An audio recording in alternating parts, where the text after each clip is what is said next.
Never hosted with Talk to Pablo. the producers about those lines. Never hosted No, with you Pablo. should. He's fun. No, not one. He's great fun. He really is. Yeah, he's great fun. Welcome to PTI, boys and girls. In today's episode, Adam Silver takes heat. The Chargers play the Chiefs, and Steve Young joins us for 5 good minutes. But we begin today with Roger Federer announcing he is retiring from competitive tennis after the Laver Cup in London later this month.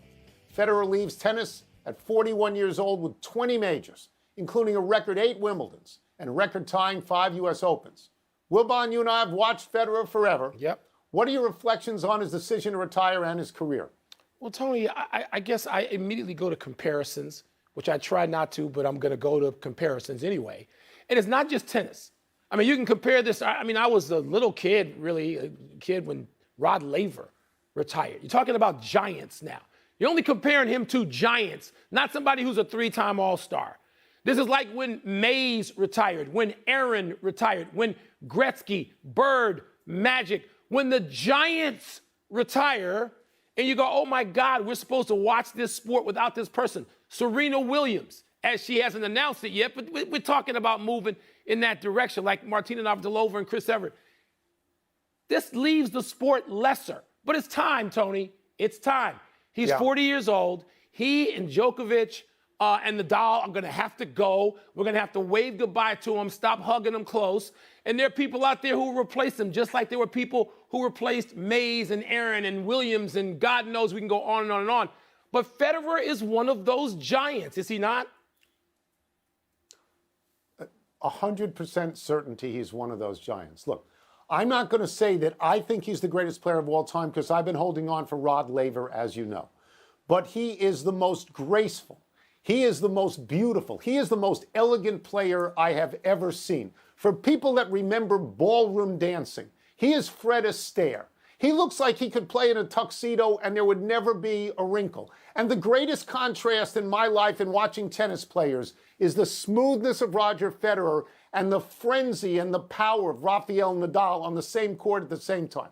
I have heard John McEnroe say that he believes Federer is the greatest player of all time. I'm not going to argue with that. And I will say this, Mike. The most important tournaments, every player will tell you this, is Wimbledon and the U.S. Open. He's got the most of those. Yeah. That's his resume. Yeah. Best player in the best tournaments. There are certain players that define the game when they're in it. Bjorn Borg did. Roger Federer did. Maybe Sampras, maybe Nadal, I'm sure, but not Djokovic. So let's not worship numbers, Mike. I don't care if Djokovic gets 30 majors. He'll never be the player Roger Federer was. He's just not. I don't know if I agree with you on that. We'll have time to argue that down the line. I'm glad you mentioned Borg. But Borg didn't win a U.S. Open. But Borg, to me, is a giant, and he was retired by like 25, and he just owned Wimbledon. And so there are people that the sport, their sport, is less than when that person leaves. That's and so, right. I don't want to, look, you know it's coming, but you just don't want to deal with it. You hope Federer could, summon it again, for a couple more years, but that's not to be. Let's move to football and tonight's matchup between the Chargers and Chiefs. Both teams looked impressive in week 1. Patrick Mahomes didn't appear to miss Tyreek Hill, and Khalil Mack looked like the game wrecker of old. Tone, you said this is the best division in the NFL. So which team are you more bullish on tonight and in general? I am more bullish on the Chiefs tonight. I am more bullish on the Chiefs in general, and I really like the Chargers. I was going to say San Diego, as we always do. I really like the Chargers. But here's what this is about. This is a game at home for Kansas City, their first divisional rival in the Chargers. This is where you make a statement, if you're Kansas City, against an emerging rival. I keep wanting to say San Diego. Say it. The Chargers were in this position last week. San Diego. They played a divisional team. The Raiders, a team that had been in the playoffs, and they made a statement. We're good in this division. I'm just not sure they can do it twice in a row. Yeah. That's why I'm bullish on the Chiefs right now. The thing I hate most in sports is when anybody says, I don't have anything to prove. Stop. Maybe you don't in the context of Serena Williams last week, okay? Then you don't have anything. Don't tell me Kansas City, which is a dynasty of 1, has nothing to prove. They damn sure do, and tonight at home would be a place to start to prove it. And of course, Yep, the agreed. San Diego Superchargers have something to prove because they haven't won.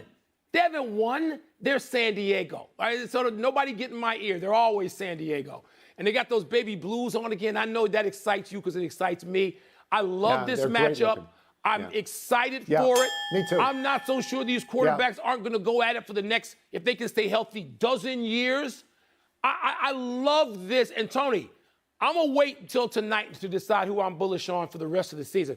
Because it might be San That's Diego. fair. It might be. This is a big game. It's a big This is a big game. If the Chargers win this game, I have to reevaluate. If Herbert is better than Yep. Holmes, I have to. Does that Yep. be something that we can talk about? But you mentioned before Tyreek Hill. If there's any coach that can retool an offense overnight, it's Andy Reid. And with if there's Mahomes' any help. quarterback, With Mahomes. if there's Yeah. any quarterback that can handle that change overnight, he just threw 5 got touchdown all passes kinds of to receivers 4 out different there. guys. Stop it. None of them named Stop Tyreek Hill. Yeah. None of them. We move on. The other day, we talked about Robert Sarver being fined $10 million and being suspended for 1 year for abusive workplace behavior. Adam Silver has been pounded around for what is seen as a weak punishment. Now, LeBron James and Chris Paul have weighed in. LeBron said, quote, "Our league definitely got this wrong," unquote. And Paul said, quote, "The sanctions fell short," unquote. They clearly want Sarver out. Wilbon, given this reaction, do you think the NBA owners will revisit it? I think the NBA owners may be forced to revisit it. Tony, pressure, as we saw from the WNBA, pressure in basketball is not the same. It's much greater than pressure in football, where people don't even recognize anybody other than about 12 quarterbacks in the league. Some of the most famous athletes on the planet, and therefore some of the most famous people on the planet, are in the NBA, and LeBron James is one of them.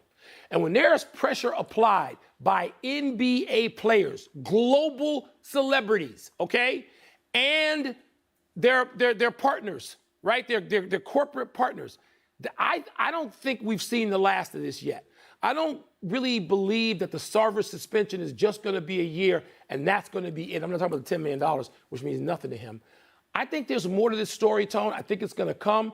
I think you're going to see players put their weight, their might, their global might behind this. Right. And I don't think Sarver is going to be able to withstand it. Because, Tony, I've talked to people certainly within that club, and they're upset about this penalty or what they think is the lack of teeth. And there's been a lot of reporting to that effect, and I don't think this is the end. I don't think we've heard that yet. I think it's very possible that the owners as a group do this to see which way the wind is blowing, and they may ride in on a white horse. I'm not waiting for that, but it's possible. This lays on the commissioner to me, on Adam Silver. Adam Silver says, I can't take the team away from him, but you can take Robert Sarver away from that team. You did this to much applause with Donald Sterling. You banned him for life, and then he sold the team.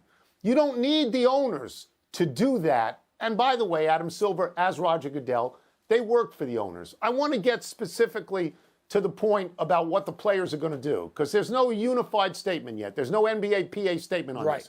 If they threaten not to play if this guy stays, Adam Silver has to listen to that. I take what Chris Paul said far more seriously than LeBron James, because Chris Paul works for Robert Sarver, and he sees him, and he knows him. He could have thrown him a lifeline. He did not. That strikes me as particularly meaningful as we go forward in this. Yep, Tony. And also, I mean, Chris Paul is recent past president of the union once removed. Chris Paul has as much respect from the membership in that union as any player in the league. So, yeah, I mean, Chris's statement, which I thought was eloquent and forceful, and yes, he plays for him. We haven't seen the last of this story, Tone. It's going to continue. Let's take a break. Coming up, how can Josh Allen better protect himself on his runs? We're going to ask Steve Young. We'll also ask him whether the NFL is likely to drain the personality from Dolphins head coach Mike McDaniel. Adam Silver has given Robert Sarver another chance. I wonder if the owners didn't go to him and say, give him another chance. Right. He works for the owners. Yeah. He might live. In a story we broke exclusively in our first segment, Week 2 of the NFL season begins tonight, which makes it a perfect time to welcome back our great friend and my co-founder in our private equity fund, Hall of Fame quarterback Steve Young. Let me get to the first question here about a fellow quarterback. Josh Allen acknowledged the other day that he could do better to avoid contact on runs, though I add parenthetically, it seems to me he likes the contact. Anyway, you had some unreal runs in your career. Were there things you wish you'd be doing early in your career to protect yourself more? Yeah, Tony, early, you got to fake it till you make it. So you use what you have. And Josh did that. And I don't mind, especially when you're trying to, look, you're paid more, you get all the attention in the media. Your teammates need to see your toughness. And so a lot of times as a quarterback, you're like, I'm going to run into the linebacker. I'm going to go for the extra yard at the first down. Josh is now at a point where he's now graduated. And when I graduated, I recognized that I might get out in space and look like I really know what I'm doing, but I knew when the journey was over. And that's what he's needing to acknowledge, and I think he's starting to do that. There are moments where all of his teammates go, we know you're tough, we know you're Superman, and you can do anything that you want, but we need you around. Know when the journey's over, get down, get out of the way, and maybe you lose half a yard. But that'll be as much as you have to give up to actually be a little bit safer. All right, let's stay with quarterbacks, but go to a slightly different issue.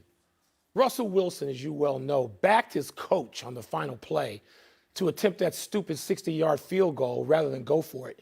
Steve, I know you couldn't have ever been in his shoes because Bill Walsh would like roll over in his grave right now if somebody suggested he would do something that dumb. But if he had, how would you handle that? Could you see yourself going to your coach either on the sideline in real time or the next day? Yeah, well, a couple things. First of all, Michael, did they think you were in Denver? Because 64 yards, 1 in 10, even in Denver. So, and then his explanation that it was analytics, that our number was 46, we reached the 46-yard line, that's what we're going to do. It's football of all the sports is not for analytics. It's a feed. It can be one of the feeds, but it can't be the reason. And so to me, it's a gut level instinct. If you don't have a 4th and 5 play, I can't imagine. Look, your 4th and 5 play with Russell Wilson, just so we talked about Josh Allen being able to run around, your 4th and 5 play is Russell Wilson. And you just got him this magical guy that can take you to the Super Bowl. Don't take him off the field. Everyone recognizes that. And Coach Hackett now knows, like, forget about what the analytics say. Forget about whether we reach the 46. We're not going to try a 64-yard field goal and take Russell Wilson off the field. Everyone in the world was screaming at him at that moment. He just couldn't hear us. You ever been in any situation close to that in your career? No. I mean, no. Our offense was built for 4th and 5 or to have options, for games on the line. And so, look, if you're in a field goal range, kick the field goal. But no one's going to try a 64-yard field goal on the road. Let's go to this other issue that's out there now about quarterbacks playing at least a little bit in preseason, which, of course, Aaron Rodgers did not, just to cite an example. Tom Brady did. You have long said that September is like a lot of preseason football, a lot of elements. Do you think that quarterbacks have to play at least a little? No, the league is set up now, Michael, that it is the preseason. It's set up to not get together and not to look. Football is choreography, and the more times you break the huddle together, especially under pressure, the better you're going to get. If you can play in preseason and guarantee you're not going to get hurt, then everyone would play. But the idea is that you can't get to the Super Bowl without an elite thrower of the football. If you have one of those guys, those top 10 guys in the world that can do it, I don't blame them for saying, look, I'll take the rustiness, what you saw from Joe Burrow, what you saw from a number of teams that, started the games, like the Rams. It was like with Matthew. It was like a slow start. You'll take that, even a couple of games than the risk actually not having that elite thrower by the end of the season for the Super Bowl run. Of course, you'll do that. It's 17 games now. You can make up lost time later in the season. Let me get you out of here on this. Dolphins coach Mike McDaniel beat Bill Belichick in his coaching debut. He has an unusually open and fun personality for an NFL coach. Of course, compared to Bill Belichick, everybody has that. Is the NFL going to bleed this out of the guy? Can you retain that personality, or does the nature of your job bleed it out? Tony, we are not paying attention if you don't see that Coach McDaniel is the today and the future. Like the idea that we have a legacy tech stack coach that's like hanging around talking about the way that we used to do it in the old days, those days are gone. It is the days of Sean McVay and Kyle Shanahan. It is the days of Coach O'Connell, like what's happening in Minnesota and Green Bay. Everywhere in the league, these young coaches that are leaving these innovative offensive minds, they are the today and the future. So the idea that you have a vulnerable head coach that wants to be aggressive. Did you not hear what Thielen said after the Minnesota game? He's like, I don't know what happened, but we're aggressive, and then we're aggressive again, and it just feels, he didn't know how to describe the feeling of having a coach that's ready for 2022. And that's what they have in Miami, and that's why they're going to love it, and that's why I don't care whether they laugh at him or they think that he's not like the old days. The better he's not like the old legacy stack coaches, the better that we all are. In fact, if you have a legacy stack coach, I'm talking about in technology terms, if you have one of those guys, head coach right now, by definition, you don't have a chance. The days are gone. These are the days of miracle and wonder, aren't they, Steve? Thank you so very Thank you, much, Steve. as always. All right. See you guys.